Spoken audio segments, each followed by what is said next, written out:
नमस्कार मेरे प्यारे साथियों, मैं डीपी आज एक नए वीडियो के साथ आप लोगों के सामने हूं। साथियों, मेरा आज का वीडियो है नक्सल आंदोलन पर। अभी पिछले दिनों कल परसों की खबर है, पेपर में आया बाकायदे।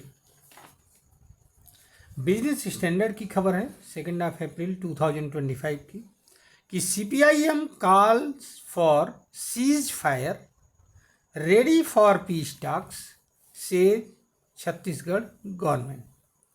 मतलब छत्तीसगढ़ गवर्नमेंट के गृह मंत्री को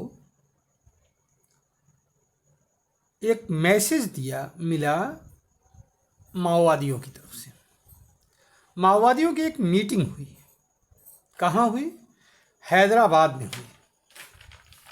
आप समझिए कि हैदराबाद में माओवादियों की एक मीटिंग हो रही है, जो जगह जगह क्या कर रहे हैं, गाड़ियों को उड़ा रहे हैं, कहीं कुछ कर रहे हैं। लेकिन इस मीटिंग में ये डिसाइड, फिलहाल मीटिंग हो गई, राउंड टेबल कॉन्फ्रेंस हुआ इनका। और इनके एक वो हैं, क्या नाम है, spokes person Abhay, central committee of Maoist. 2 अप्रैल 2025 को बातचीत के बाद में इन्होंने पेशकश किया। किसके सामने? छत्तीसगढ़ के गृह मंत्री के सामने। वो छत्तीसगढ़ के गृह मंत्री के सामने जो है, इन्होंने अपना वो रखा, क्या नाम है, अपनी बात रखी कि हमें क्या चाहिए। हम चाहते हैं कि युद्ध विराम लागू हो जाए। शब्दावली भी युद्ध विराम की है, ध्यान रखिएगा। अच्छा, इसको गृहमंत्री जी ने तो पूरी तरह से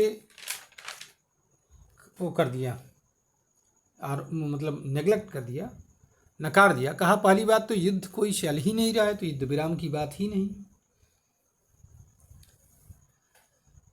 मांगे क्या क्या है इनकी, ध्यान रखिएगा। मांगे ये हैं, युद्ध विराम और शांति की अपील की गई है। शांति वार्ता के 5 पॉइंट्स की मांग है, जो कि काफ़ी लंबी चौड़ी थी, तो मैंने उसमें से मेन पॉइंट्स को आपको बताने की कोशिश किया है।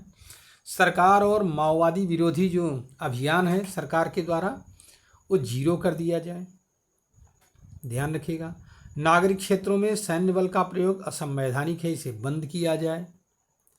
सीपीआईएम ने जन समर्थन मांगा है, किसका? बुद्धिजीवियों का, पत्रकारों का, छात्रों का, मानवाधिकार संगठनों का।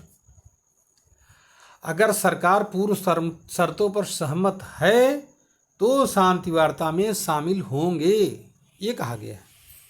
तो सरकार ने कह दिया, भाई हम किसी भी शर्त के अधीन बात नहीं करेंगे। छत्तीसगढ़ के गृहमंत्री जो हैं, उन्होंने कहा कि हम किसी भी शर्त के अधीन बात नहीं करेंगे। अगर आपको शर्त मनवानी है, बात करनी है, तो होम मिनिस्टर विजय शर्मा ने कह दिया छत्तीसगढ़ के कि हम बात नहीं करेंगे। अच्छा, आप याद करिए कि भूपेश बघेल के समय में भी 2022 में भी भूपेश बघेल सरकार ने बातचीत करने की कोशिश किया। इससे पहले भी कई बार सरकारों ने बातचीत करने की कोशिश किया, लेकिन इन लोगों ने दुनिया भर की शर्तें रख करके बातचीत को इग्नोर कर दिया। आज ये स्वयं मारे घूम रहे हैं बातचीत करने के लिए, ये आप समझिए। और कारण क्या है? कारण है अब इनकी रीढ़ तोड़ी जा रही है। अमित शाह ने एकदम कमर कस लिया है, गृहमंत्री श्री अमित शाह जी ने, कि मैं इनके ऋण को तोड़ दूंगा। और कहा यह गया है कि 2025 एंड तक किसी भी तरीके से माओइस्ट आंदोलन जीरो हो जाएगा, ध्यान रखिएगा। तो अब जहां ये कहा गया है 2025 के अंत तक, और इधर 400 लोग मारे गए हैं माओइस्ट। अब इनको कुछ लोग ये कहेंगे कि नहीं नहीं नहीं नहीं, ये तो जो है आम नागरिक हैं। तो आम नागरिक हैं, लेकिन जब हैं तो वहीं हथियार उठाने वाले। अब उसमें कोई आप डिफ्रेंशिएट तो कर नहीं पाओगे। हो सकता है कुछ लोग बेगुनाह भी मारे गए हों। 116 ने आत्मसमर्पण किया है छत्तीसगढ़ में। छत्तीसगढ़ रीजन की ये बात हो रही है। पिछले 15 महीनों में पूरा ऑपरेशन हुआ है। 15 महीनों का हिसाब किताब केवल मैं बता रहा हूँ। बाकी का नहीं, ये लिखा है एकदम से, उसमें कोई वो नहीं है, टेंशन नहीं है। आप तमाम समाचार पत्रों में खोलोगे तो ये मिलेगा विवरण आपको। एक ज़माना ये था कि इनके लोग जो हैं, ये जो, अच्छा ये बात कहाँ हो रही है? हैदराबाद में हो रही है और राउंड टेबल चल रहा है। अच्छा, इसमें ये भी कहा गया है कि सीपीआई ने जनसमर्थन मांगा है। जनसमर्थन किसका? बुद्धिजीवी, पत्रकार, छात्र, मानवाधिकार संगठनों का। अब आखिरकार ऐसा हुआ क्या कि इस स्थिति में ये लोग आ गए कि समझौता करने पर उतावले हैं? तो उसके 2-3 कारण हैं। एक तो सरकार बहुत टफ रवैया अपना ली है। हाँ, जो है एरिया है, चाहे वो महाराष्ट्र का गढ़चिरौली का रीजन हो, चाहे चिरीमिरी का रीजन हो, चाहे ये आपका छत्तीसगढ़ का रीजन हो, बहुत सारे रीजन्स हैं जहाँ पर कि ये जो नक्सलाइट हैं, सीपीआईएम के लोग हैं, फैले हुए हैं। और ये चाइना के तौर पर, जैसे चाइना में कम्युनिस्ट आंदोलन हुआ था माओ के द्वारा मार, तो इसी तरह से यहाँ पर भी चाहते हैं, लेकिन वो संभव नहीं। एक ज़माना ऐसा था, अगर हम इनको थोड़ा सा देखें, इनके विषय में देखें, तो अभी तक ये सब लोग रेड जोन बना रहे थे, रेड स्ट्रीट बना रहे थे, नेपाल से लेकर के पूरा केरला तक। हाँ, अब गिड़गिड़ा रहे हैं, पता नहीं। इनके जो वो हैं, क्या कहते हैं, आका जितने भी हैं, उनकी हालत खराब है। यही जो अर्बन नक्सल जिनको कहा जाता है, अर्थात जो इनके बुद्धिजीवी वर्ग हैं जिनसे समर्थन मांग रहे हैं, इनमें प्रोफेसर्स भी होते हैं, कुछ जो हैं पत्रकार होते हैं, कुछ सामाजिक कार्यकर्ता होते हैं। तमाम नाम आपने सुना होगा, अरुणा राय, अरुंधति रॉय, हाँ, तमाम तरह के नाम आपने सुना होगा, बहुत सारे नाम सुने होंगे। हाँ, ये लोग क्या करते हैं?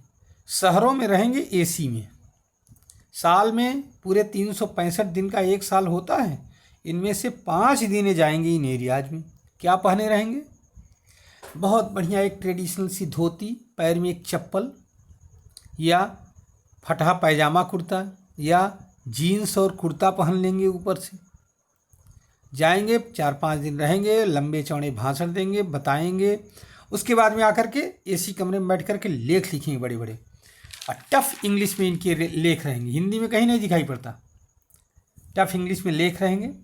और उसके बाद में बड़े बड़े पेपर्स में छपेगा, मुंबई, दिल्ली, कोलकाता में बैठ कर के सब लेख लिखे जाएंगे, हिंदू में, इंडियन एक्सप्रेस में, न्यूयॉर्क टाइम्स में, इन सब जगहों पर, फ्रंट लाइन जैसी मैगजीन्स में छपेगा।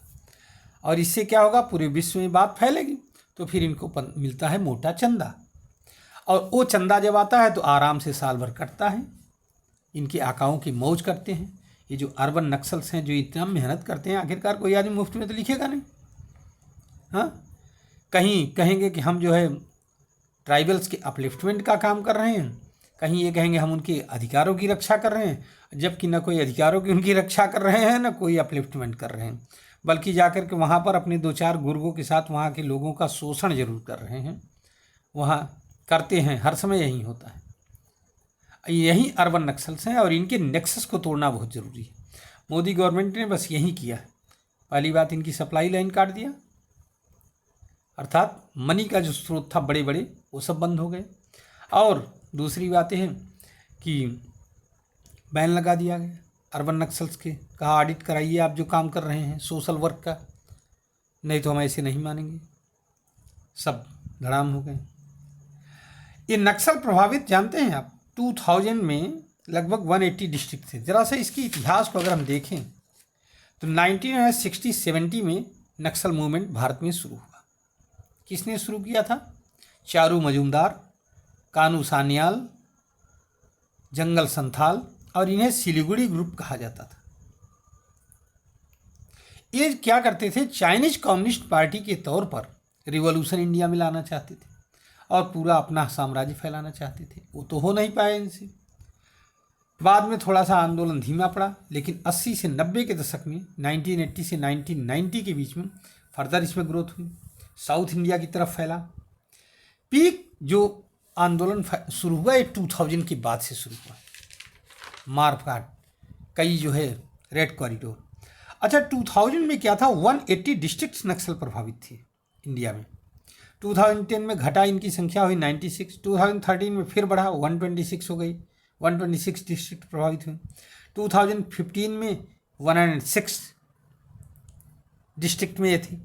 अब यहाँ पर जो है सरकार ने एक्शन शुरू कर दिए, ठीक है।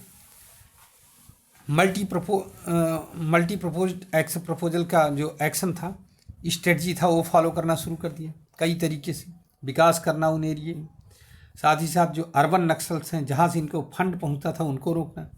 2018 में 90 डिस्ट्रिक्ट में रहा, 2021 में 70 डिस्ट्रिक्ट में फैला रहा, 2024 में 35 डिस्ट्रिक्ट में, और इस समय कहा जा रहा है कि केवल 18 डिस्ट्रिक्ट में ये फैला हुआ है, जिसमें से 6 ऐसे डिस्ट्रिक्ट हैं जहां माओवाद इफेक्टेड हैं एकदम हाईली। बाकी जगहों पर ये सफाया हो चुका है या कमज़ोर पड़ चुके हैं, इतने कमज़ोर पड़ चुके हैं कि अब ये बिलों के अंदर है, तब जाकर के टॉक टेबल पर आ रहे हैं। अब आप समझिए कि इतनी शर्तों के साथ जो शर्त इन्होंने बताई है, हाँ, और अभी भी हमें तो समझ में नहीं आता कि हैदराबाद में राउंड टेबल कॉन्फ्रेंस हो कैसे गई, पुलिस क्या कर रही थी वहाँ। चलो अगर हो भी गई तो ये शर्त के साथ बातचीत करना चाह रहे हैं। क्या सरकार को इस पर बातचीत करना चाहिए बेशक, लेकिन अपना जो सप्रेशन वाली वो है पॉलिसी है उसको नहीं ख़त्म करना चाहिए। अर्थात इनको क्रश करते रहो, बातचीत एक तरफ करते रहो, लेकिन दूसरी तरफ इनके लिए अभियान चलाते रहो क्रश करने का। जो मिले उनको सीधे यहाँ पर उसकी जगह ज़मीन पर नहीं होनी चाहिए, धरती लोक पर नहीं होना चाहिए, वो कहीं और रहे, हमसे मतलब नहीं। सरकार को इसी पॉलिसी पर चलना चाहिए और तभी ये जड़ से ख़त्म होगा, नहीं तो ये आंदोलन कभी जड़ से नहीं ख़त्म होगा। बहुत मुश्किल काम है इस आंदोलन ख़त्म कर पाना। तो ये है पूरा नक्सल्स जो हैं जिन्होंने आज जो डिमांड कर रहे हैं, इस पर एक रिपोर्टिंग। आप लोग चाहें तो इस रिपोर्ट को बिजनेस स्टैंडर्ड में पढ़ सकते हैं, इंडियन एक्सप्रेस में निकला हुआ है, द हिंदू में तमाम पोस्टें निकली हुई हैं इसकी अलग अलग न्यूज़पेपर्स में, और आप इसको देख सकते हैं। चलिए देर से ही सही लेकिन दुरुस्त, अगर इतने पर भी नक्सल्स जो हैं रास्ते पर आ जाएं तो हम मानते हैं कि सरकार का एक बहुत बड़ा अचीवमेंट होगा। और जब भी कोई फर्म गवर्नमेंट बैठती है, दृढ़ संकल्प सरकार, तो यही होता है। धन्यवाद, नमस्कार, जय हिंद, जय भारत, वंदे मातरम।